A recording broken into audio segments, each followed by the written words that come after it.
अस्सलामुअलैकुम। मोहम्मद अज़हर सिद्दीक अपने programme political diaries के साथ हाजिर खिदमत है। इतवार का दिन है और 18 अगस्त 2024 और अगस्त भी अपने इख्तितामी दौर को जा गया और सितंबर फैसला कुन है। आखिर जनरल फैज़ की गिरफ्तारी का फ़ायदा किसको है और कौन इस सारे मामले के पीछे है?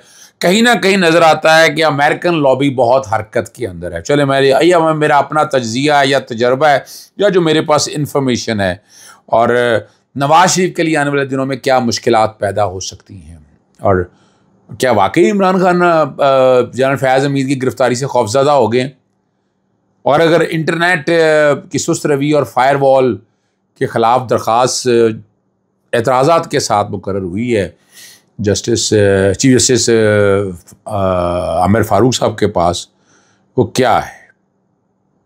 इमरान खान ने फ़ैसला कर लिया है कि वो ऑक्सफोर्ड का इलेक्शन जो है वो लड़ेंगे, तो वहाँ अब इमरान खान को रोकने के लिए वहाँ लॉबीज़ ने भी काम शुरू कर दिया है। नैब के फ़ैसले का जो डिसीजन हुआ था कि इंक्वायरी ड्रॉप की थी, इन्वेस्टिगेशन या इंक्वायरी ड्रॉप की थी 190 मिलियन पाउंड के हवाले से, वो दोबारा उस पर ट्रायल कैसे हो सकता है? ट्रायल को रोकने के वाले से ये एक इंटरप्रिटेशन का मामला है, एतराज़ के साथ ये केस लगा है। चलें वो भी आ जाते हैं। सबसे पहली बात तो एक बात जो बड़ी आप लोगों ने मुझसे पूछा कि देखिए अभी कोर्ट मार्शल अगर हो रहा है, अगर ये सारी बातें हैं तो ये बातें रिवील कौन कर रहा है? यानी अगर देखा जाए अता तारड़ ने जो प्रेस कॉन्फ्रेंस सारी की है वो ऑफिशियल सीक्रेट एक्ट के खिलाफ वर्जी नहीं। बातें हम बड़ी करते रहते हैं लेकिन हकायक बताएं ना कि वो जो आकर किस कैपेसिटी में बता रहे हो? क्या आप स्पोक्समैन हो? आप DGISP आ रहे हैं आप, या आपको उन्होंने कहा है कि ये प्रेस कॉन्फ्रेंस करे? अगर ये देखा जाए तो ये तो ऑफिशियल से आप अंदर की बातें रिवील कर रहे हैं और बता रहे हैं क्या है, गठजोड़ है, इंतशारी टोला, लफ्ज ऐसे ही कही जाते हैं। वो भाई है क्या इंतशारी टोला? जरा ये तो बता दें। जो इंतशार आप लोग फैलाते रहे हैं वो भूल गए हैं?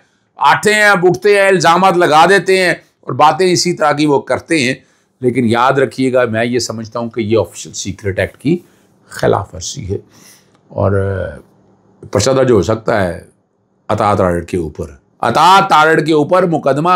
अब ये कोई करता है या नहीं करता, ये देखना है कि कौन आगे बढ़ता है और इस मामले को इस कॉन्टेक्स्ट में लेके जाता है कि आप वहाँ की बातें कैसे रिवील कर सकते हैं।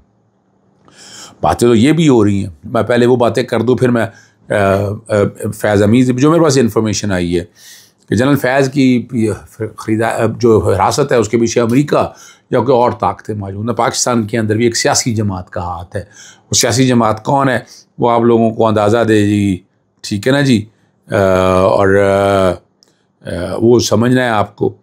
और पाकिस्तान पीपल्स पार्टी अब पूरी दुनिया में लॉबिंग करती नज़र आ रही है। क्यों करती आ रही है? सुनने में बात आ रही है और जो आ रही है कि अब अगला जो कार्ड प्ले होने हैं वो जुनेद सफदर या आसफा भुट्टो, यानी सियासत का जो रुख है वो इस तरफ जा सकता है।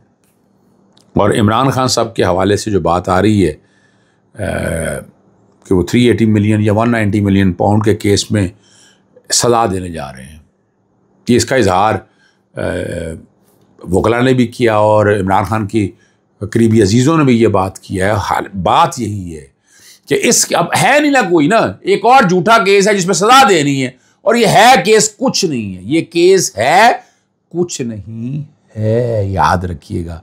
अब इस पर सज़ा देना चाहते हैं और मुस्लिम लीग नून सारा कुछ फेस कर रही है। जो बाकी इत्तेहादी हुकूमतें वो नहीं, क्या वो कसूरवार नहीं? क्या वो लोग नहीं ये सारे प्रोसेस के अंदर यहाँ से आता है? और एक बड़ी ज़बरदस्त बात है, आपने देखा होगा कि जब जनरल आसिम मुनीर साहब chief of the army staff ने रिटायर्ड फौजी को, मैं तो कियानी साहब वहाँ आ गए। कियानी का आपको पता होना चाहिए कि किससे ज़्यादा ताल्लुक़ है और कियानी साहब वहाँ क्या आ गए हैं। और बहुत से ऐसे लोग भी हैं, यानी आज मुस्लिम लीग नून को गंदा करने के हवाले से कुछ चीज़ें ऐसी सामने आ रही हैं जो फ्रंट पे आ रही हैं और उनके लिए फेस करना, और ये नहीं समझ पा रहे, मुस्लिम लीग नून नहीं समझ पा रही कि क्या होना है। और याद रखिएगा, और जो हालात चल रहे हैं, और मैंने इसके साथ आपको ये भी बता दिया था कि लॉबी जो है ऑक्सफोर्ड यूनिवर्सिटी के कॉन्टेक्स्ट में बड़ा परेशान हो गए हैं कि इमरान खान इतना पॉपुलर हो जाएगा, उसके लिए भी अब लॉबियस्ट ने काम करना शुरू कर दिया है।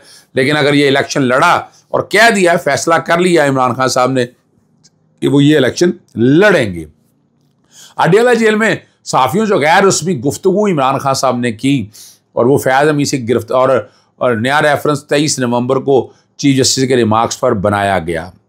ये जो नए रेफरेंस की बात कर रहे हैं, ये लफ्ज़ वही है जो 190 मिलियन पाउंड के कॉन्टेक्स्ट में है। समात रेफरेंस पर चीफ जस्टिस के कैसे रिमार्क दे सकते हैं जो ज़ेर समात केस है, और चीफ जस्टिस ने रिमार्क देकर इस जज को वाज़ेह पैगाम दिया है कि एस्टैब्लिशमेंट से अपील करता हूँ, और पैगाम ये है कि आप मुल्क को नुकसान की तरफ लेके जा रहे हैं। एस्टैब्लिशमेंट से उन्होंने ये भी कहा कि आप फ्रॉड लोगों को बिठाकर और मुल्क और इदारों को तबाह कर रहे हैं। और मैं जनरल रिटायर्ड फैज़ अमीद की गिरफ्तारी से बिल्कुल नहीं डरता होता तो कमीशन की बात ना करता। जो आज भी वकला के जरिए आर्टिकल बाहर भिजवा सकता हूँ, उसके लिए किसी जेल अफसर की ज़रूरत नहीं है। जुल्फी बुखारी को पैगाम देने के लिए मोबाइल की ज़रूरत नहीं है। वकला और पार्टी लीडर्स के, और ये बात सही है, मेरी जुल्फी बुखारी से खुद बात हुई है। मैं आपको कोई, मैं जब मिल के आया हूँ उसके बाद मेरी खुद जुल्फी बुखारी से बीबी साहबा ने को बात कही थी, तो मेरी बात हुई है। मैं ऐसे कहूँगा नहीं, वो रिकॉर्डिंग भी होगी उनके साथ, जब बीबी साहब मुलाकात हुई, मुझे बताया भी गया, मैंने जुल्फी भाई से बात भी की, मेरी डिटेल डिस्कशन भी हुई, फिर वो मैंने मैसेज वापस भी बताया। तो इसलिए ये जो बात इमरान खान साहब कह रही है, बात ऐसी ही है। और ये सारा जो कुछ मामला है वो इमरान खान साहब कह रहे हैं, ये सब एक्सटेंशन और दो तिहाई अक्सरियत के लिए किया जा रहा है। और मैंने आपके सामने वो भी एजेंडा रख दिया था कि आगे एजेंडा क्या है, वो कल के प्रोग्राम मेरा देख लीजिएगा। लेकिन फिर भी बता देता हूँ कि या तो जस्टिस काजी फैज साहब की एक्सटेंशन है, या कोशिश की जा रही है कि सीनियरिटी का प्रिंसिपल, और उसके लिए भी 2 तिहाई अक्सरियत चाहिए तो वो अप्लाई हो सकेगा, याद रखिएगा। और ये भी इमरान खान साहब ने कहा कि जस्टिस काजी फैज साहब ने 2 विकेटें और 3 विकेटें और गिरा दी हैं। और ये भी कहा जा रहा है कि जनरल फैज़ मिनोमे की साजिश की, ऐसा नहीं, साजिश पीटीआई के खिलाफ हुई है। पहली साजिश ये थी, जनरल बाजवा ने नवाज शरीफ के कहने पर जनरल फैज़ को हटाया। दूसरी साजिश ये थी कि हमारी हुकूमत में जनरल बाजवा ने हुसैन हक्कानी को $35,000 में लॉबिंग के लिए हायर किया। अब इतना बड़ा इल्ज़ाम लगाया, ये मेरा नहीं है, इमरान खान साहब ने बड़ी क्लैरिटी के साथ बता दी है। हुसैन हक्कानी के बाद डोनाल्ड लू का मामला और हमारी हुकूमत गिरा दी गई। तीसरी साजिश ये थी कि चीफ जस्टिस को इंक्वायरी का कहा, लेकिन बजाय इंक्वायरी के मजलूमों पर साइफर का केस बना दिया गया। हमारे खिलाफ तीसरी साजिश जो थी वो 9 मई थी। ये केस 1 घंटे में ख़त्म हो। सर ये पता कर बताएं मेरी गिरफ्तारी का हुक्म किसने दिया था, और सीसीटीवी फुटेज सामने आ जाएगी। और यही का हमारा मुतालबा ये है कि 9 मई की जुडिशल इंक्वायरी कराएं, लेकिन एस्टैब्लिशमेंट नहीं करने दे रही। अच्छा, ये बड़ी मज़ेदार बात है। आप नवाज शरीफ आकर बड़ी बिजली की बातें कर रहा है और बता रहा है, लेकिन सबसे जो बड़ा डकौसला है वो यही तो हुआ जब 2013 में हुकूमत हुई है। मुझे अच्छी तरह याद है, मैं वो 480 अरब रुपए जो दे रहे थे IPPs को, मैं उसके ऑर्डर के लिए गया था। मैं लाहौर हाईकोर्ट के ऑर्डर मौजूद हैं, और आज मेरी कई ऐसी पेमेंट है जो 100 अरब से ज़्यादा थी, जिनका ऑडिट नहीं हो सका। ये याद रखिएगा।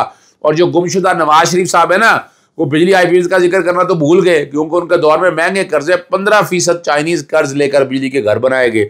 उनका अपना भतीजा और वजीर का बेटा कैपेसिटी पेमेंट डॉलरों में लोड को छोड़िए कैपेसिटी पेमेंट का मामला। लेकिन याद है कोल पावर प्लांट जो है ना, वो हमने रुकवाए थे उस वक्त, और साहिवाल कोल पावर प्लांट के हवाले से मैंने बड़ी पिटीशन कर दी, लेकिन लाहौर और बाकी जगह लग रहे थे, हम उसको खड़े हो गए थे आकर, लेकिन इनको पता ही कुछ नहीं है, याद ही कुछ नहीं है। और ये जिन मामला को जिस तरह लेकर चल रहे थे ना, वो बड़ी ज़बरदस्त वाज़ेह है।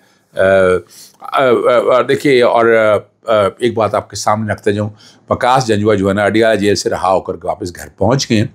और याद है आपको, जेल से रहा किया गया है। ज़मानत पर समाअत अदालत आलिया के जस्टिस मियाँ गुल हसन और और जस्टिस बाबर स्टार पर डिवीज़न बेंच ने की, और तस्दीक वो कर दी गई 25 रोज़ तक हिरासत में वो रहे, और साइबर क्राइम और दहशतगर्दी की दफ़ात लगाई गई हैं, और कब्ज़े से धमाका खेज़ बरामद, पता नहीं क्या क्या कुछ बातें हम सुनते रहे। ये मामला जो 190 मिलियन पाउंड का जो केस है वो बड़ा अहम है, और रिकॉर्ड की फरहमी और समाअत एतराज़ लगाए हैं, एतराज़ दूर हो जाएंगे इसके ऊपर, और समाअत मेन समाअत करके नोटिस कर देगी। लेकिन इसको अदालत को सुनना चाहिए। और शोक यानी आगे तोशा खाना के मामला भी आ रहे हैं, तो ये सारे मामले अगर जुरिस्डिक्शनल इशू है ना, तो जुरिस्डिक्शनल इशू को तो बहुत पहले फैसला करना चाहिए, और जुरिस्डिक्शन वाला मामला पहले तय करना चाहिए। अपना इंटरनेट के सुस्त रवैये और फायरवॉल के खिलाफ दरख्वास्त, जहाँ इस्लामाबाद हाईकोर्ट में सीनियर सहाफ़ी की दरख्वास्त जो है एतराज़ात के साथ समाअत के लिए मुकर्रर हो गई है। समाअत उसकी वो करेंगे जनाब चीफ जस्टिस से ख़ुद करेंगे, और उसमें कुछ जो एतराज़ात लगाए हैं वो मैं एतराज़ात चाहूँगा मैं आपके साथ में बता सकूँ। मैंने इकट्ठे तो किए थे और कौन कौन से एतराज़ात लगाए, वो एतराज़ात बड़े मज़ेदार हैं। मैं ठहरे मैं देखता हूँ, मेरे पास होंगे ज़रूर, मैंने लिहाजा कहे थे। एक बात और मैं आप कर दूँ, मुबारक सानी का जो नज़र सानी का जो एरोनियस फ़ैसला है सुप्रीम कोर्ट का, और उसकी एक मुतफ़रक़ दरख्वास्त लगाई है। मुतफ़रक़ दरख्वास्त क्रिमिनल रिव्यू में लगाई है उन्होंने, क्रिमिनल रिव्यू पटिशन जो है ना, और उस करेक्शन जजमेंट को करेक्शन करना है। 24 जुलाई की जजमेंट है, उसके हवाले से ये लगी है। अब देखते हैं इस पर क्या फ़ैसला करती है सुप्रीम कोर्ट, क्या कहती है। लेकिन इसमें गलतियाँ बहुत हैं और बहुत से मामलात ऐसे हैं कि जिसका बैठकर सारा मैं जो असल बात आपके साथ कहनी थी, एतराज़ात क्या लगे हैं। 4 एतराज़ात लगाए हैं। इंटरनेट कनेक्टिविटी मुतासर होने से पटिशनर हामिद मीर का ज़रिया मुआश कैसे मुतासर होगा, कोई दस्तावेज़ पटिशन के साथ मुंसलिक नहीं की गई। मालूमात हसूल का पहला फोरम पाकिस्तान इंफॉर्मेशन कमीशन है, हाई कोर्ट में कैसे दरख्वास्त दायर कर सकते हैं। फारवाल लगाने वाले जाने को चैलेंज किया गया, लेकिन कोई ऑर्डर या नोटिफिकेशन साथ नहीं लगाया। पर पटिशन के पार्ट 2 की लाइन 11 में साथ मुंसलिक डॉक्यूमेंट नामुनासिब ज़ुबान इस्तेमाल की गई है। ये वो सारी चीज़ें उन्होंने बताई हैं। लेकिन इसमें मैं जो मामले को लेकर चल रहा हूँ, रिप्रेजेंटेशन एक लिख दी है और रेट में मैं भी आ रहा हूँ और बड़ी डिटेल और कंप्रीहेंसिव रेट में आएंगे। ऐसे ज़ुबानी कलामी बात में बिल्कुल मैं यकीन नहीं करता। आपको पता है पूरी मेहनत और तगद और मेहनत के साथ हालात और आकर लेकर आता हूँ। इजाज़त चाहता हूँ। अस्सलाम वालेकुम, अल्लाह हाफ़िज़। पाकिस्तान जिंदाबाद।